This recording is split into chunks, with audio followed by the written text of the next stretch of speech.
Selamat datang di YouTube RR Channel, sarana hiburan dan pengetahuan.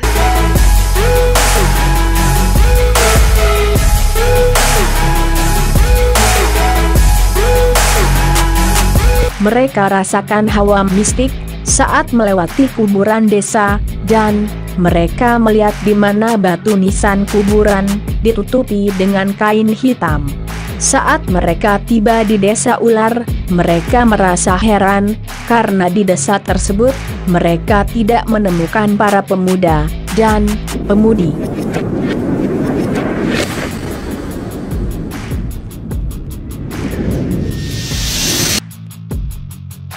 YouTube RR Channel, sarana hiburan dan pengetahuan.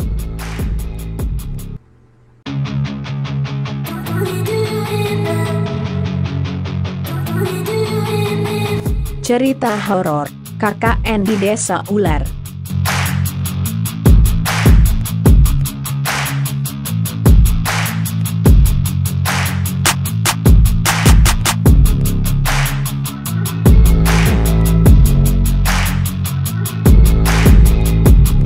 Anggota KKN dalam cerita horor berjumlah 10 orang. Mereka harus menghabiskan waktu 8 minggu masa KKN di sebuah desa yang berada di pulau terpencil di tengah laut di dalam hutan.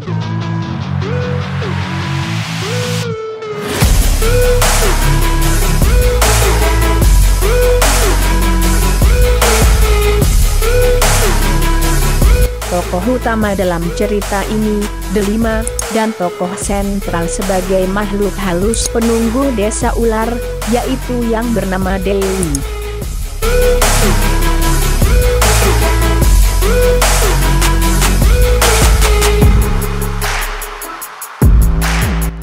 Cerita dimulai ketika Delima dan kawan-kawan naik kapal laut ke pulau ular terpencil di tengah laut selama pukul 5 jam.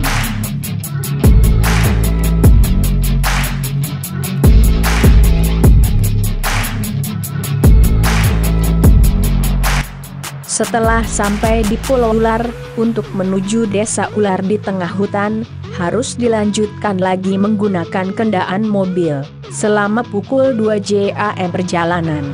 Di dalam perjalanan menuju desa ular, jalannya masih tanah dan belum diaspal. Pemandangan masih asri, udara masih sejuk dan segar. Masih ditemukan binatang liar seperti ular, kijang, dan burung.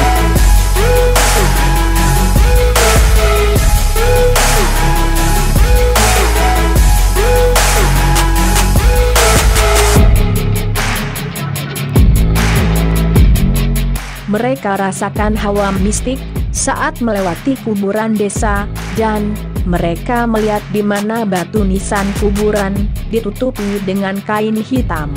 Saat mereka tiba di desa ular, mereka merasa heran, karena di desa tersebut, mereka tidak menemukan para pemuda dan pemudi.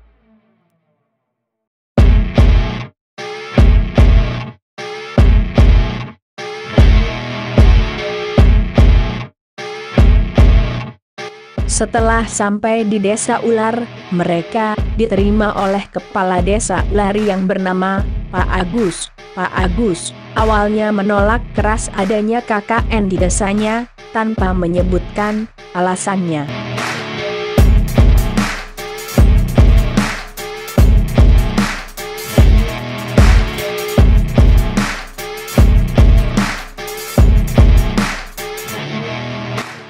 Di dalam rombongan KKN tersebut, ada mahasiswa yang bernama Anton. Anton tersebut adalah seorang mahasiswa yang terkenal ganteng, dan sangat playboy, suka mempermainkan perempuan.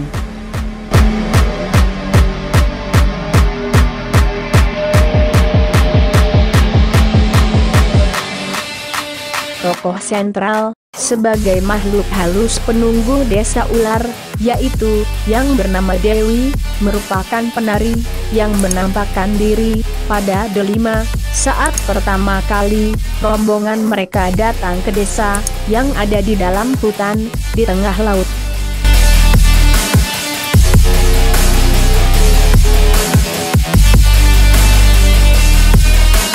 Dewi ini selalu mengikuti pada tokoh bernama Ayu yang sejak awal kedatangan sudah mendengar suara musik di tengah hutan. Tokoh-tokoh yang dalam kisah KKN di Desa Ular ini diceritakan berhubungan dengan dunia gaib, seperti misalnya Mbah Buyut yang tinggal dalam desa tadi, juga Delima yang ternyata bisa melihat dunia lain, merasa bahwa Ayu yang terancam.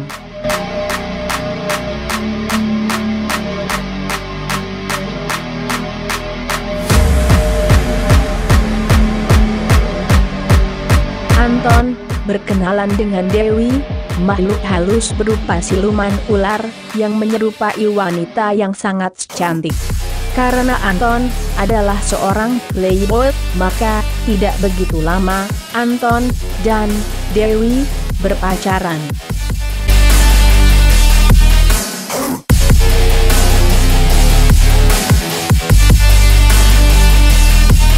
Pacaran mereka melebihi batas, sehingga terjadinya perbuatan di luar batas norma agama. Hanya Anton yang dapat melihat Dewi, sedangkan teman-teman sesama KKN, mereka tidak bisa melihat.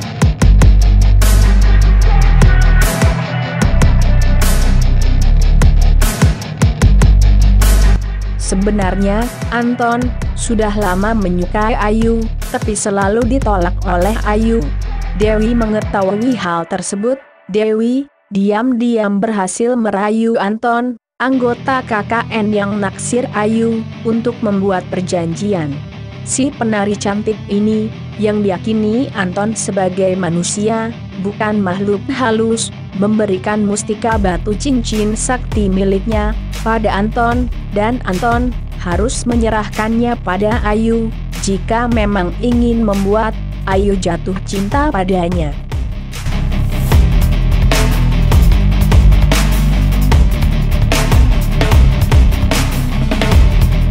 Masalahnya, Dewi juga merayu Susyen, anggota KKN yang naksir Anton.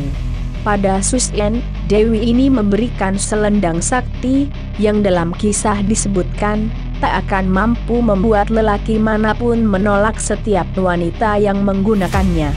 Hasilnya, Anton dan Susyen melakukan perbuatan yang melanggar batas, berupa hubungan badan, di tempat yang dianggap keramat oleh warga.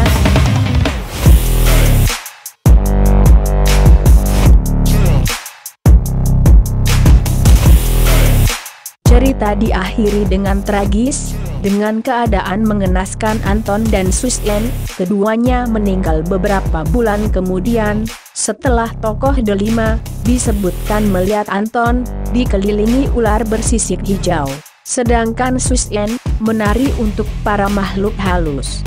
Keduanya dalam KKN di Desa Ular disebut telah melanggar batas norma dan harus ditumbalkan.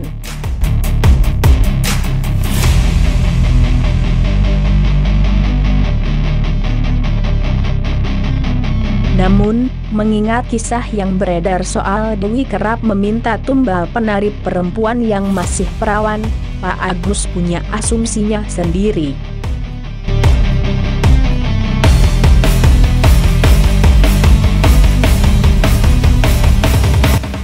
Konon, di desa ini, para penduduk desa dulunya kerap mengadakan pertunjukan tari untuk makhluk halus hutan demi menghindari bencana. Namun, seiring berjalannya waktu, penarinya bakal ditumbalkan, dan selalu berupa perempuan muda yang masih perawan.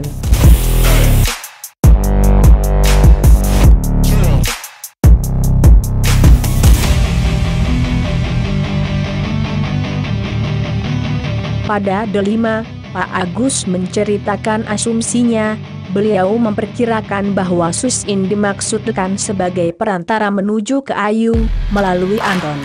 Namun, Susyen tidak menjalankan tugasnya sehingga ia justru diberi selendang hijau tadi oleh Dewi.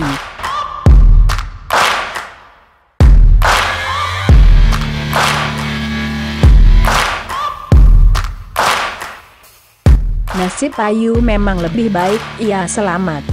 Beruntung, Selendang dan gelang sakti milik Dewi itu sudah diamankan oleh Delima di dalam kotak kayu bersama sebuah Al-Quran.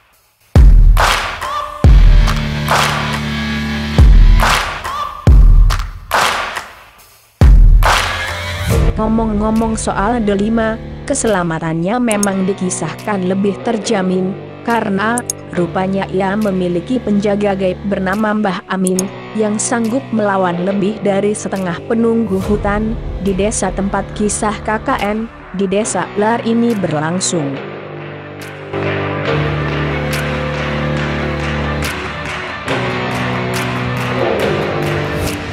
Di desa ini, nyatanya memang tak ada remaja yang tinggal. Ini semata-mata demi melindungi nyawa para pemuda-pemudi agar tak lagi jadi tumbal, sebagaimana mereka yang misalnya memenuhi pemakaman umum di sana, yang masing-masing batu nisannya ditutupi kain hitam.